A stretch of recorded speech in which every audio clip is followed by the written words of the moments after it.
É um prazer imenso nós podemos estar juntos outra vez, tendo a chance de chegar aonde você está e aonde todo mundo pode, nesse momento, estar, não importando em que lugar seja. O que para mim de fato interessa é o fato de que essa comunicação está estabelecida. E eu queria ler um texto aqui no livro de Salmos, que todo mundo de um modo geral conhece. Ele está presente na cultura ocidental de várias formas, mas pouca gente de fato acredita, crê e tem a experiência de que isso aqui possam ser muito mais do que palavras belas e faladas de maneira harmônica e doce. Pouca gente experimenta os conteúdos aqui afirmados e anunciados como um bem pessoal a ser conhecido, a ser provado na vida, a ser usufruído na existência para o bem do próprio indivíduo. É o Salmo 23 que diz assim: o Senhor é o meu pastor e nada me faltará. Ele me faz repousar em pastos verdejantes. Leva-me para junto das águas de descanso. Refrigera minha alma. Guia-me pelas veredas da justiça por amor do seu nome. Ainda que eu ande pelo vale da sombra da morte, não temerei mal nenhum, porque tu estás comigo. A tua vara e o teu cajado me consolam. Preparas-me uma mesa na presença dos meus adversários. Unges minha cabeça com óleo. O meu cálice transborda. Bondade e misericórdia certamente me seguirão todos os dias da minha vida, e eu habitarei na casa do Senhor para todo sempre. Amém. Olha só, o grande drama, a grande angústia, a grande aflição humana tem a ver com insegurança. As pessoas vão a um consultório psicológico, psicanalítico, ou procuram um sacerdote, ou um pastor, ou um guia espiritual, seja lá o que for, na esperança de poderem resolver suas questões interiores. E se você, por exemplo, olhar do ponto de vista da psicanálise ou da psicologia, depois de um tempo, dado ao próprio fato de que você começa a se relacionar intensamente com a variedade, a diversidade humana e com você mesmo, você, como um profissional da área de psicanálise, por exemplo, começa a entender as engrenagens, as engenharias, essa aparelhagem psíquica e boa parte do funcionamento dela, dos princípios mais fundamentais que sempre estão presentes na constituição do ser humano e da problemática humana. Há uma determinada lógica, apesar da imponderabilidade e da impossibilidade tátil da gente pegar no problema. Mas dá para enxergar nuances, variações de problemas de natureza interior, e que depois de um tempo você começa a se habituar a mapear e a ver as relações de causa e efeito entre uma coisa e outra, as fontes geradoras de determinado tipo de sintoma que as pessoas manifestam. Mas aí ainda se está falando de algo muito superficial, porque você está tratando ainda não com as causas mais essenciais. Aquilo que a psicanálise indica como fonte praticamente essencial, matriz, geradora de uma série de coisas que acabam se transformando em desordens, em caroços, em sintomas, em calombos comportamentais, existenciais, emocionais, afetivos, seja lá de que ordem for, ainda são coisas muito rasas, porque de fato a questão humana é muito mais profunda e ela chega a níveis e em dimensões para as quais nós humanos não temos equipamento para lidar, para chegar, para tratar, não temos meios, nem temos instrumentos. Isso tem a ver com a essência do nosso ser, com o nosso espírito. E a psicologia não é uma ciência que possa tratar do espírito. Ela lida com as complexidades da alma e as implicações disso na existência humana. Mas no que diz respeito àquilo que está latente por baixo da própria psique, numa dimensão mais profunda, nenhum meio ou instrumento humano chega lá. E aí, nesse lugar inatingível por nós, que é um lugar onde só a mão de Deus chega, onde só o Espírito de Deus alcança, no profundo do nosso ser, o grande problema e único se chama insegurança. Insegurança é o que habita de modo latente a alma de todo ser humano. Há alguns que se entregam à insegurança e se mostram inseguros. E a gente olha e diz, poxa, o fulano é inseguro. Há outros que lutam contra essa insegurança e ela acaba se transformando em outras coisas na vida do indivíduo.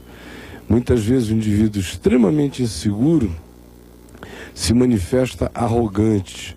Como um mecanismo de compensação dessa insegurança interior, ele se torna uma pessoa que pro lado de fora parece ser inatingível, mas é só a camada, sua casca, sua capa. Às vezes ele é inseguro, mas ele camufla a insegurança dele através de um projeto de vida cheio de conquistas afetivas e amorosas. E aí você diz assim, poxa, o fulano é um cara seguro, matador, chega, pega e leva, é o carcará. E não sabe que o que está lá no fundo é insegurança, que ele precisa fazer aquilo o tempo todo, do contrário, ele entra em pânico. Ele precisa se afirmar direto, porque se houver um intervalo entre uma conquista e outra, ele fica com medo de perder a potência. E a potência não é de fato sexual, é interior. Ele se sufoca e diz, será que eu ainda sou o mesmo? Ele precisa estar provando toda hora. Em outros, essa insegurança camuflada se manifesta como busca desenfreada de sucessos visíveis, materiais, tangíveis e demonstráveis. Aí o cara se mata de trabalhar, de produzir, de abrir 1000 frentes. Ele fica viciado em adrenalina. A alma dele pulsa o dia inteiro naquele frenesi realizador. Ele precisa fazer. E a gente olha de fora e diz, pô, que cara corajoso, corre risco, mete a mão, faz e acontece. Tire dele o único mês de produtividade que você vai ver como esse indivíduo é um ratinho. Aposente-o subitamente e você vai ver como ele é um hamster nervoso. Venha ele a falir por alguma razão e você vai verificar que não sobra nada na vida dele. É por isso que muita gente se mata nessa hora, ou se droga, ou se vicia, ou se alcooliza, porque não sobrou nada para além daquela realização para ele, porque dentro dele ele não descobriu ainda que o grande valor é ele ser ele próprio. A grande segurança está em ele poder existir com a consciência de que o valor da existência dele não é mensurável por conquistas nem realizações exteriores. Eu estou dando esse exemplo apenas para mostrar como nós vivemos sob grandes falsificações. O inseguro, a gente vê e a gente às vezes até tem pena dele. O inseguro que camufla a sua insegurança se torna herói e modelo e paradigma e exemplo para muitos de nós. E a gente não sabe que tanto um quanto o outro padecem da mesma coisa, insegurança. Este salmo que eu li fala de um coração que encontrou segurança total.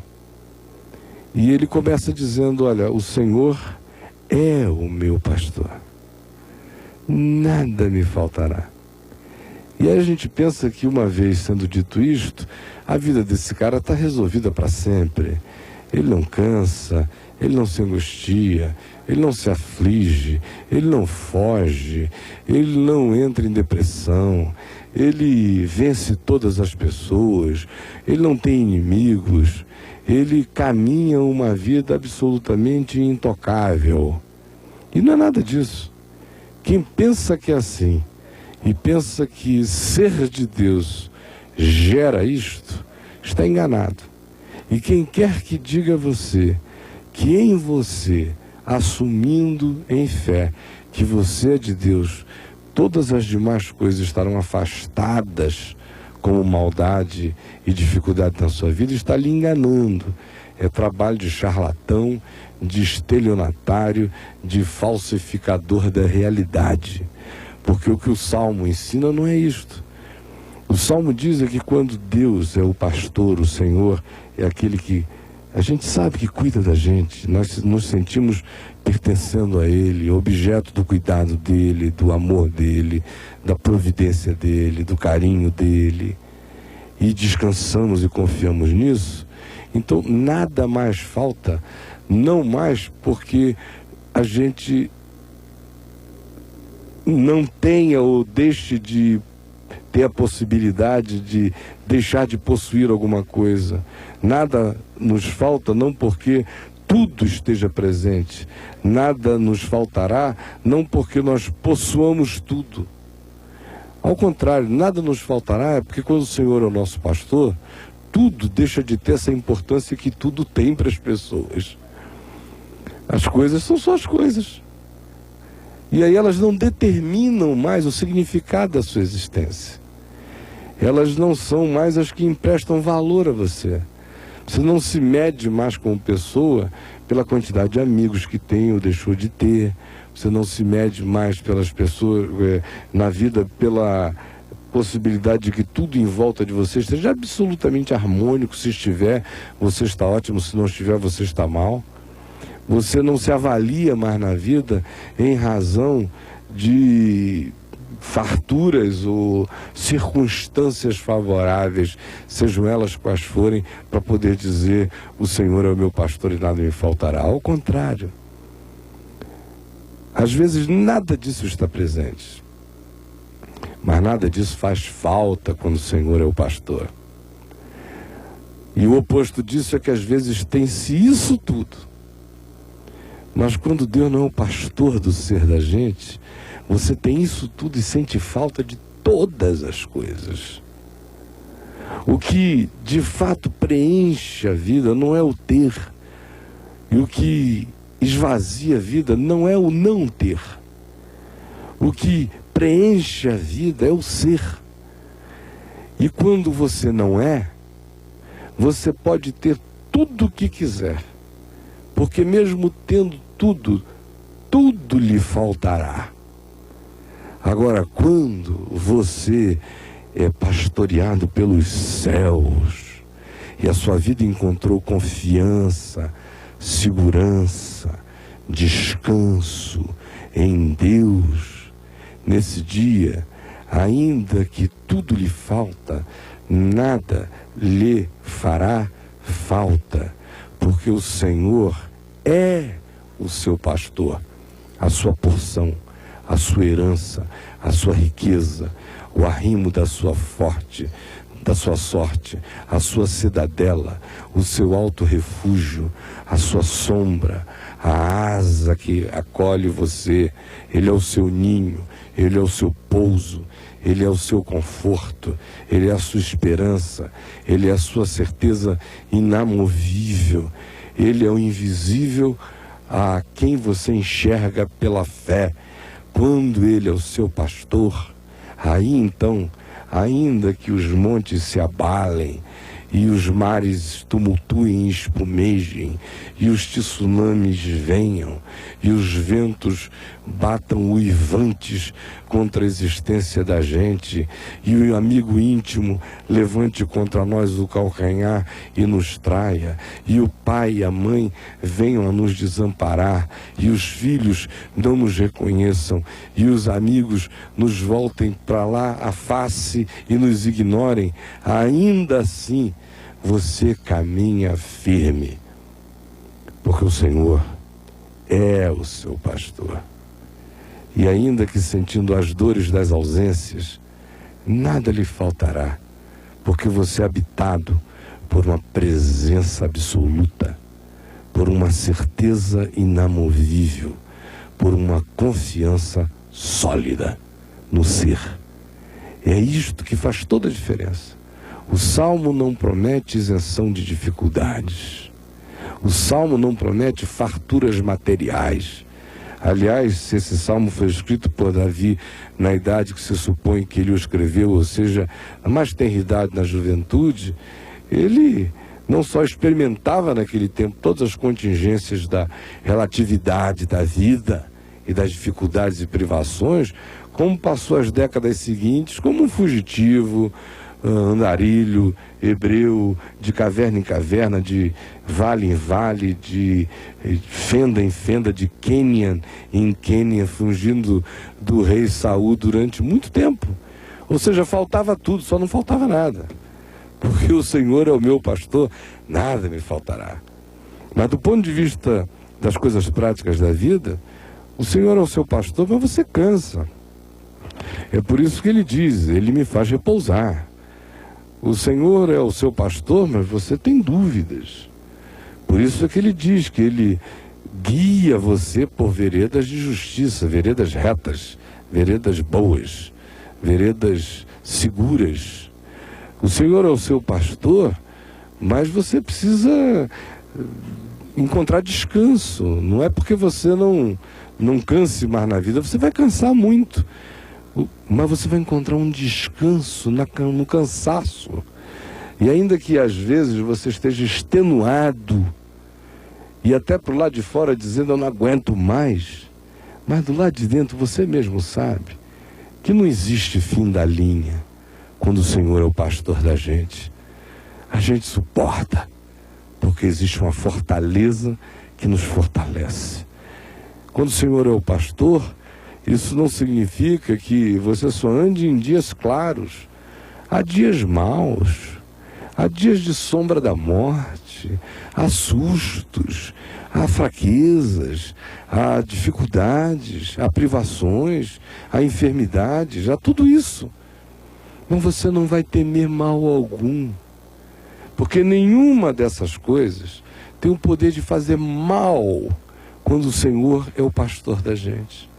Elas só têm o poder de fazer mal quando a gente está por conta própria, porque elas assumem soberanamente a nossa existência e se tornam as tiranas da nossa caminhada, determinam se a gente fica alegre, se a gente fica triste, se a gente fica, se a gente vai, se a gente levanta, se a gente não levanta, se a gente trabalha, se a gente se deprime. A gente fica à mercê das informações negativas o tempo todo. Mas quando o Senhor é o pastor, você anda pelo vale da sombra da morte e não teme mal nenhum. E mais que isso, pode até haver inimigo presente, ou podem haver muitos inimigos. No caso aqui, ele diz que a proximidade dos inimigos era tão grande que sentavam à mesa dele, maquinando o mal.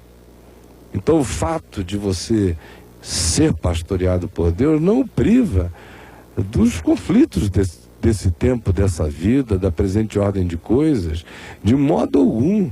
E os inimigos gostam de estar à mesa da gente, é próximo mesmo, é onde a inveja engorda, observando cobiçosa.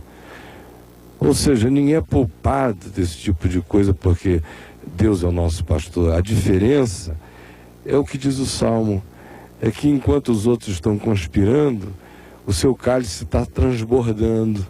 Eles estão à mesa babando de inveja, ou raivosos, ou cheios de maquinações. mas você não tem a sua vida levada, conduzida e guiada pelas opiniões deles e nem é um objeto de resposta às provocações deles. Quando o Senhor é o seu pastor, você anda por conta própria. Ninguém vai desviar você do curso da sua natureza. Não é porque ele diz que gosta de você que você fica bem. Não é porque ele diz que não gosta de você que você fica mal. E eu não estou dizendo isso porque eu aprendi isso na teoria. Eu vivo isso na prática a minha vida inteira. Desde 18 anos de idade, antes disso, antes de eu me converter, isso não era um problema para mim. Eu passei a minha vida inteira com muita gente me amando e muita gente me antipatizando. E eu aprendi, antes de aprender, que eu não estava nem aí, que esse não era um dado importante. E depois que eu conheci a Deus, menos importante ainda se tornou. Meu desejo é ter paz com todos os homens. No que depender de mim, eu quero paz com todos os homens. Mas, sinceramente falando, não pense que a opinião pública, o que os outros dizem, o que os outros falam, o que eles insinuam, o que eles maquinam, me tira uma noite de sono. Pela graça de Deus, eu acho que eu virei um grande casca grossa, você entendeu? E não me causa nenhum constrangimento pensar que numa mesa grande está todo mundo maquinando contra mim, eu bebo meu vinho, como meu pão na paz, é um problema deles. Você está noutra. Você sabe qual é a sua referência, a quem que você está ligado, de onde vem a sua segurança, seu significado, sua afirmação. E mais do que isso, quando o Senhor é o seu pastor, apesar de todas essas coisas, você sabe que você é objeto de uma conspiração de amor. Você sabe que apesar de todas as dificuldades, a bondade e a misericórdia seguirão você todos os dias da sua vida. Mesmo aqueles dias de trevas, de luto, de perda, de falência, de medos, de tristezas, de lágrimas, de aflições súbitas. Mesmo nesses dias, você não olha em volta e diz: o mundo conspira contra mim. Meu Deus, as forças cósmicas devem me odiar. Não. Você sabe que são contingências. Jesus mesmo disse: no mundo tereis aflições, mas tem de bom ânimo. Eu venci o mundo. Então, quando o Senhor é o seu pastor, você sabe que apesar do vale da sombra da morte, que apesar dos inimigos à mesa, ou conspirantes, que apesar do cansaço, do sufoco que às vezes bate, das dúvidas que às vezes vêm, apesar disso tudo, bondade e misericórdia seguem você. Você é seguido por isso. Você crê que você está sendo perseguido pelo bem, que a bondade e a misericórdia estão atrás de ti, correndo para te fazer bem. A tua confiança em Deus e esse caminhar que descansa e que anda em confiança mesmo, sabe que a bondade e a misericórdia estão em estado permanente de conspiração em seu favor. Isso é o que vence a insegurança essencial, você entendeu? Do contrário, você pode construir uma torre de 40 andares, botar seu nome lá em cima, em neon, pode ter 10 carros importados levando você para lá e para cá, limusines apanhando você, gente servindo, mulheres maravilhosas lhe cercando, amigos interesseiros lhe adulando. Você pode ter todas essas coisas e ser um ratinho, um hamster existencial, uma coisinha assim que acaba num petelequinho, sabe? É só fachada. E quanto eu tenho visto no curso dos anos de gente assim aparentemente inabalável. Aí você tira uma empresa do cara, ou ele ouve dizer que o filho ficou doente, ou que a mulher caiu em depressão e aquele homem enorme se desestrutura inteiro, bah, e se arrebenta. Onde está o outrora forte, o guerreiro, o poderoso? Ele estava só escondido atrás de grandes empresas, estava só escondido atrás de influências e relacionamentos importantes, estava só escondido atrás da fachada, da cara, ou da arrogância, ou de uma atitude vitoriosa, que esconde o bichinhozinho frágil, esse grilinho que é você. E que tenta até se parecer com uma coisa maior para camuflar sua própria insegurança. Então os inseguros têm aqui sua resposta. E os inseguros disfarçados, que são todos os demais, têm aqui a sua resposta. E o que desvia o curso da natureza humana e vai fazendo a gente fazer besteira na vida o tempo todo é insegurança. É pela insegurança que a gente trai, é pela insegurança que a gente rouba, é pela insegurança que a gente mata, é pela insegurança que a gente cobiça, é pela insegurança que a gente acumula, é pela insegurança que a gente anda ansioso. Insegurança está na base de tudo. E o que cura a segurança, como eu disse, é confiança. E não é autoconfiança. Você pode ler livros de autoajuda, pode fazer o que você quiser, sair andando por aí dizendo eu sou o máximo, eu sou gostoso, eu sou inatingível, eu sou inalcançável, eu sou um vitorioso, eu sou isso. Pode testar toda a sua neurolinguística, ela vai ajudar muito. Como ajuda a Amway, como ajuda todos os esquemas de positividade de venda, de agressividade do mercado. Funciona como uma lei, mas tem um limite. Tem um limite. O limite, meu querido, é a cacetada cósmica. O limite é na hora que o negócio chega, sacode assim todinho, cai tudo.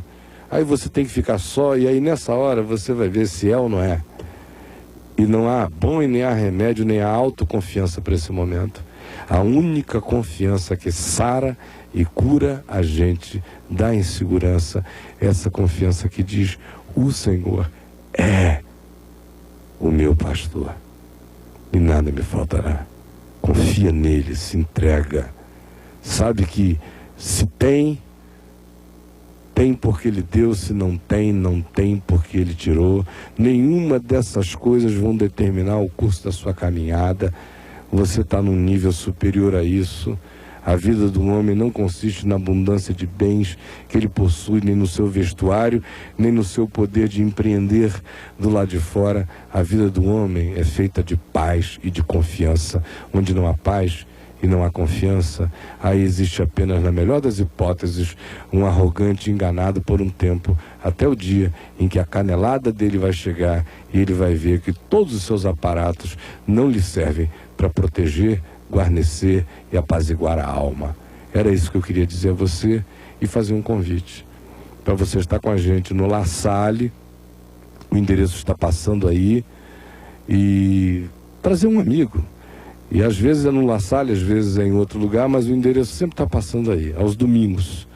Eu queria que você viesse e também que você visitasse o meu site, www.caiofabio.com. Vá lá e leia. Tudo isso que eu falei aqui tem lá em abundância para você ler meses sem parar. E creia no que foi dito, não porque seja uma palavra minha. As minhas palavras não significam nada, mas essa que eu falei aqui significa tudo. E não há poder no mundo que seja supremo sobre essa verdade aqui declarada. Eu espero você na semana que vem. Tenha uma semana feliz, com a graça de Deus. Até lá.